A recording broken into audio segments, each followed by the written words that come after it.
सर्वधर्माणां जैनं जेतु शासनं जैनं जेतु शासनं। देवादिदेव 1008 श्री आदिनाथ भगवान की, परम पूज्य आचार्य गुरुदेव श्री विद्यासागर महाराज की, मुनि श्री विमल सागर महाराज की, 3 कम 9 करोड़ महाराजों की, परम वंदनीय मुनिवर श्री अनंत सागर जी महाराज की, वंदनीय मुनि संघ की। आचार्य कहते हैं कि इंद्रिय में जो प्रवृत्ति की जाती है, इंद्रियों के विषय में जो प्रवृत्ति की जाती है, उसका फल बड़ा भयानक होता है। कब उस व्यक्ति का वह पुण्य पाप रूप में परिवर्तित हो जाता है, ये व्यक्ति को पता नहीं लगता। उस इंद्रिय प्रवृत्ति के पाप के फलस्वरूप कैसे वह दुर्गति के पात्र हो जाते हैं। जिस पुण्य के फलस्वरूप वह चाहता तो अपना बहुत कुछ अच्छा धर्म ध्यान आदि करके अपने जीवन को अच्छा निकालता सकता था, पर वह इंद्रिय प्रवृत्ति में हुआ यह संसारी प्राणी दुर्गति का पात्र हो जाता है। ऐसे ही एक पात्र आपके सामने आ रहा है, से पूर्व पुण्य से सारी सामग्री सब कुछ अच्छा मिला था, पर ऐसी इंद्रिय में प्रवृत्ति के कारण वह दुर्गति का पात्र बन गया। राजा और रानी दोनों पूर्व पुण्य के फलस्वरूप सारे धन वैभव के साथ रहती हैं, सुख शांति है। राजन अपना कार्य करता है और रानी अपना कार्य करती है। जैसे ही दिन में सारा काम करके निद्रा का समय हो जाता है तो दोनों निद्रा में विश्राम के लिए यथास्थान आके निद्रा में लीन हो जाती है। यह प्रतिदिन का ही कार्य था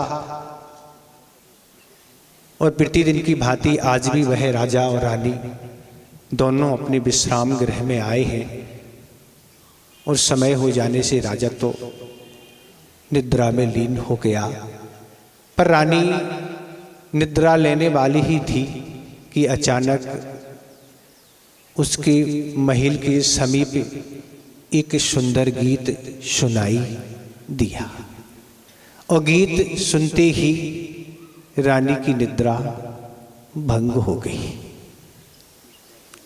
और उसको प्राप्त करने की इच्छा हो गई, जिसका इतना सुंदर कंठ है, सुरीला कंठ है, उसको तो हमें अब प्राप्त करना है। और निद्रा भंग होने से पूरी रात बेचैनी में व्यतीत हुई। राजा तो सो रहा है, पर रानी रात भर बेचैन है कि जब तक वह हमें प्राप्त नहीं होगा तब तक हम सुख शांति का अनुभव नहीं करेंगे। सुबह होते ही दासी को बुलाया और दासी को अपनी सारी वेदना व्यक्त की कि रात में ऐसा एक गीत सुनाई दिया और बस तुम्हारा तो अभी एक ही कार्य है कि जैसे बने उस व्यक्ति को हमें प्राप्त कराना है। तो की दासी तो दासी है, जैसी रानी की आज्ञा होगी। और वह दासी उस व्यक्ति की खोज के लिए निकल पड़ी और पहुँचते पहुँचते उस व्यक्ति के समीप भी वह पहुँच गई। दासी ने जाके उसके शरीर का निरीक्षण किया, जिसके बाल लुचे हुए हों और नाक दबी हुई हो, मुख भी अलग प्रकार का विकृत हो, दांत भी अलग प्रकार के विकृत हैं, पेट जला हुआ है, हाथ पैर दोनों तिरछे हैं और हाथों में मलमूत्र लगा हो। शरीर का रंग काला है, सारे शरीर की विकृति अलग प्रकार की है। रानी ने जिसके लिए भेजा था और उस दासी ने उस शरीर का निरीक्षण करके विचार किया, आखिर कहाँ उर्वशी के समान इसका सुंदर रूप, और कहाँ रानी जिसकी चाह कर रही है इसका कहाँ रूप। कैसे धन वैभव से संपन्न वह रानी, और कहाँ एक तुच्छ व्यक्ति वह इससे समागम की बात कर रही है। आखिर हम क्या करें, हम तो दासी हैं। और वह सारी बात उस व्यक्ति को बता दी कि आपको रानी प्राप्त करना चाहिए। और वह रानी के पास वापस आई। रानी को सारी जो भी उसने रंग रूप अंग उपांगों की जो भी संरचना थी उसके समक्ष रख दिया। रानी कहती, तुम कुछ भी कहो हे सखी, भगवान काम जिस पर आसक्त है उसके लिए कोई उम्र का भरोसा नहीं। कोई भी उम्र हो और उसके रंग रूप अंग उपांग की कोई चर्चा मत करो। काम जिस पर आसक्त हो जाता है उसको ये सब चीजें उसके सामने बेकार हो जाती है। और इस तरह रानी का समागम उसने दासी ने उससे करा दिया। और जब भी राजा रात्रि में निद्रा में चला जाता था, जो भी भोग सामग्री रात्रि के लिए आती थी सारी सामग्री उठाकर वह रानी उस व्यक्ति के पास रात में चली जाती थी। इतनी अंधेरी रात जहाँ महल से जाना भी कठिन है, सारे पहरेदार सब कुछ लगे, पर ऐसे रास्ते से वह निकल के अंधेरी रात में वह उस व्यक्ति के पास चली जाती थी और जाके सारे पाप वहाँ करना। और राजा का जैसे ही उठने का समय होना उसके पूल ही वापस आ जाना। ये प्रतिदिन का कार्य था। प्रतिदिन ये दोनों कार्य करते थे। बहुत दिन व्यतीत होने के बाद राजा को लगा कि रानी का हमारे प्रति प्रेम बहुत कम हो गया, निश्चित कुछ न कुछ गड़बड़ है। प्रतिदिन की भांति राजन ने आज सोचा आज तो इस बात का पता लगाना है। और राजा आके छल निद्रा में सो गया। रानी को लगा पता कि वह सो गया है, पर राजा भी सोया नहीं। और सारी सामग्री उठाई और वह पुनः प्रतिदिन की भांति फिर वहीं वह पहुंच गई। और राजा ने भी तलवार उठाई और वह भी उस रानी के पीछे पीछे चल दिया। जैसे ही रानी वहां पहुंची उस व्यक्ति के पास, उस व्यक्ति ने उस रानी के बाल बहुत जोर से खींचना प्रारंभ कर दिए, पैरों को पकड़ के घसीटना चालू कर दिया। उस व्यक्ति ने, राजा ने नहीं, उस व्यक्ति ने। और तरह तरह की गालियां सुनाना प्रारंभ कर दी। और वह पशुओं को नियंत्रण करने वाला जो हंटर उसके हाथ में था उससे पीटना प्रारंभ कर दिया। चूंकि रानी का कोमल शरीर था, ये पिटाई और एक कष्टों की तो कोई बात ही नहीं थी, क्योंकि पूरे पुण्य से सब कुछ अच्छा ही अच्छा मिला था। पर ये सब कुछ होने से उस रानी को मूर्छा आ गई। वह ऐसी गिर पड़ी, कुछ देर में ही उसकी मूर्छा दूर हुई। और मूर्छा दूर होने के बाद वह रानी उस व्यक्ति के चरणों में गिर पड़ी और क्षमा याचना करने लगी। और वह कह रही है, आप कुछ भी सोचो, पर आपके प्रति हमारी कभी भी कोई गलत भावना नहीं है। आपसे ही सारी इंद्रियां हमारी परिपूर्ण होती हैं। चूंकि आपने ये हमारे साथ व्यवहार किया है, उसका कारण सिर्फ यही है कि हम आज कुछ विलंब से आए। यही तो कारण है ना। पर विलंब का कारण यही था कि राजा आज देर से सोए, तब तो मैं आ पाई। इस तरह वह उस पर पूर्ण रूप से आसक्त थी। ये सारा का सारा दृश्य राजन दूर से देख रहा था, सारा दिग्दर्शन कर रहा था। और राजा ने तुरंत म्यान से तलवार निकाली और सोचा कि अब कब तक सहन करें, दोनों को समाप्त ही कर दिया जाए। कहाँ हमारे टुकड़ों पर पड़ने वाला महावत, वो कहाँ ये स्थिति, इतनी हिम्मत इसकी, और तलवार निकाल के तुरंत समाप्त करने का जैसे ही भाव आया, पर एक विचार यही आया कि दुनिया में हमारा जो यश फैला हुआ है धर्म के नाते, वह सारा का सारा यश आज हमारा नष्ट हो जाएगा, और भी पाप का तो फल में भोगना ही पड़ेगा। इसलिए तुच्छ प्राणी है महावत, वो स्त्री कदाचित विकृति भी हो, पर उसके साथ ऐसा व्यवहार करना उचित नहीं है। उसने जैसा किया वह ठीक है, पर हमारा विवेक तो यही कहता है कि कुछ भी नहीं किया जाए। और राजा अपने स्थान पर वापस आके वह निद्रा में सो गया, और वह रानी भी वापस आ गई। और वह सुबह होने के उपरांत राजा अपनी माँ के पास पहुंचा। चेहरे पर मलिनता थी। तब माता ने पूछा, बेटी आज चेहरे पर मलिनता क्यों है? तब राजा कहता है, माँ एक रात में हमने स्वप्न देखा है। क्या स्वप्न है? स्वप्न यही है कि उस स्वप्न में हमने स्त्री का दुष्चरित्र देखा है। वह दुष्चरित्र से अब हमारा इस संसार से क्या हो गई, उदासीनता आ चुकी। अब तो मुझे दीक्षा ही अंगीकार करके अपने जीवन को अच्छा बनाना है।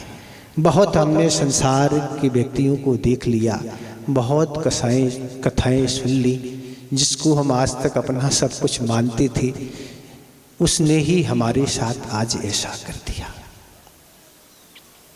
मैं रानी भी आ गई थी, और रानी ने सारी बातें सुन ली। रानी तो सारी बात समझ रही थी।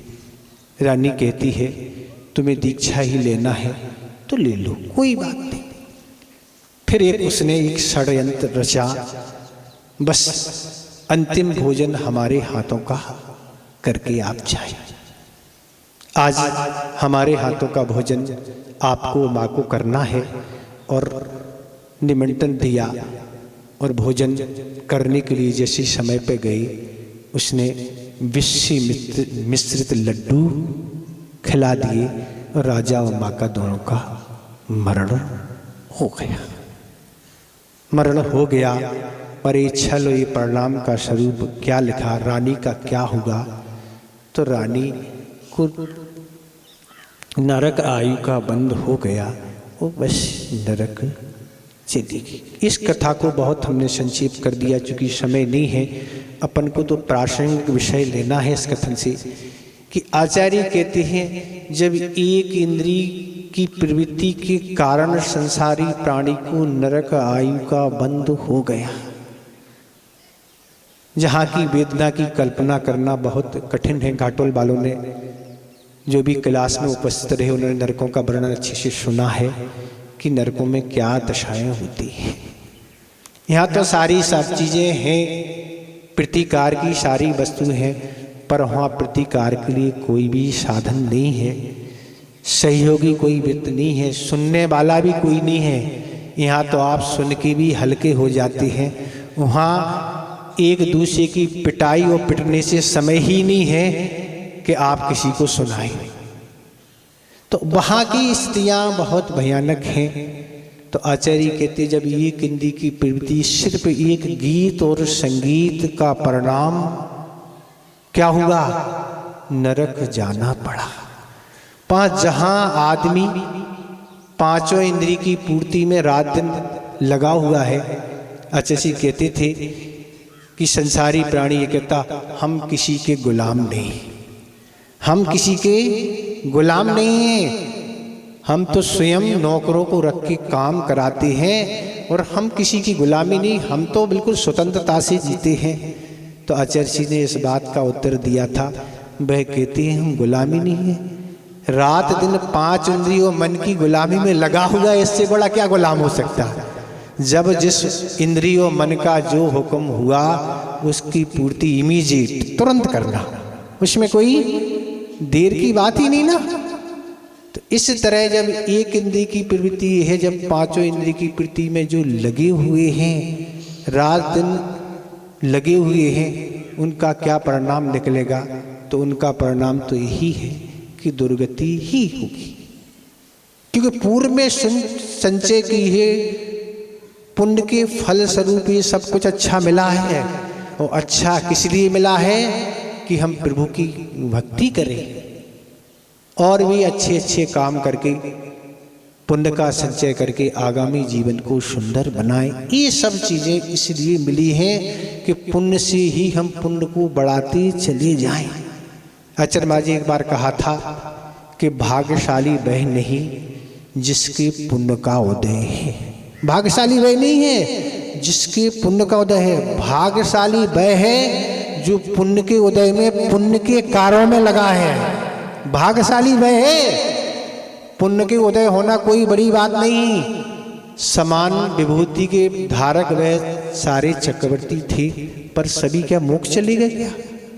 इसमें नरक भी गए, स्वर्ग भी गए और मोक्ष भी गए। तो पुण्य के उदय में अच्छा कार्य कर लेना ये विवेक है, ये भाग्यशालीपना है। पुण्य के काम में हम, पुण्य के उदय में अगर हम पाप के कार्यों में लगे हुए हैं तो निरंतर वह पाप भी पुण्य भी नष्ट हो रहा है और आगामी पाप का भी संचय निरंतर होता चला जा रहा है। 24 घंटे सातों कर्म का बंद होता है, आयु का बंद हमेशा नहीं होता है, और उदय तो आठों ही कर्म का चलता है।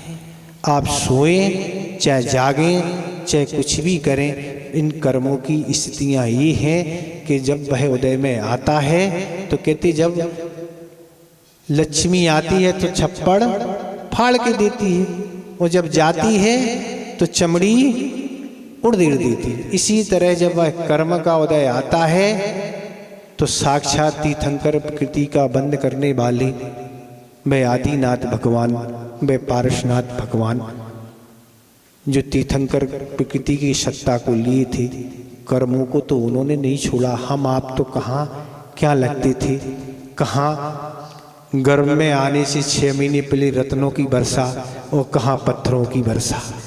देखो आप, तो ये तो कर्म सिद्धांत है। इसलिए आचार्य कहते इंद्रिय प्रवृत्ति बड़ी प्रबल है जो विद्वानों को अपनी ओर खींच लेती है। इसलिए इस कथा का उपसंहार करना है, ज़्यादा कुछ अपन को नहीं सुनाना, समय तो हो ही रहा है। कि सार बात यही है कि आज पहले के ज़माने की जो ये घटना है ये तो बहुत पुरानी आगम की घटना है। इस तरह राजा यशोधर महाराज की ये कथा है और वह विरक्त नहीं हो पाए। तो इस तरह से जब तो इंद्रिय भोग की सामग्री सीमित थी तब कुछ नहीं होगा, न कंप्यूटर था, न टीवी थी, और न मोबाइल थी, न तरह तरह के साधन गीत संगीत आदि के थे, सीमित ही साधन थे।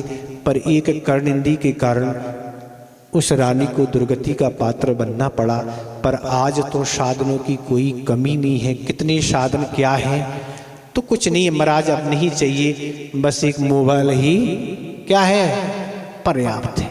और खोटा मन चाहिए, वो तो खोटा है ही ना, खोटा मन है हमारे अंदर। बस अब तो हम कहीं भी यात्रा 3 लोक में कर सकते, कहीं नहीं, कहीं यात्रा नहीं करना है। यात्रा से शायद आप थक गए हों तो अब तो ऊर्ध्वलोक की ही यात्रा करना है।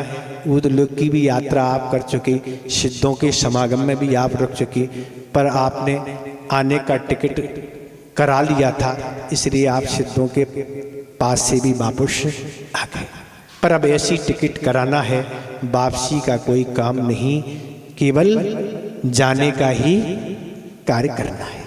तो इसलिए एक कथा रखने का यही आशय। हम तो यही सोचते रहते हैं कि व्यक्ति के 24 घंटे कैसे निकलते हैं, निरंतर कहने को पुण्य संचय हम केवल सम्मिलित होने से सोचते होंगे, पर ये नहीं।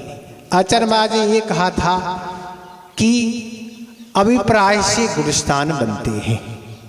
आप क्रिया से नहीं, आचार्य महाराज कहते क्रिया से गुणस्थान नहीं, अभिप्राय से गुणस्थान बनते हैं। इसी तरह हमारा क्या अभिप्राय है उससे ही पुण्य और पाप संचय हुआ करता है। आप पुण्य के कार्यों में बैठे हैं, धार्मिक कार्यों में बैठे हैं और हम सोच रहे ना महाराज पुण्य हो रहा होगा, तो ये कोई नियम नहीं।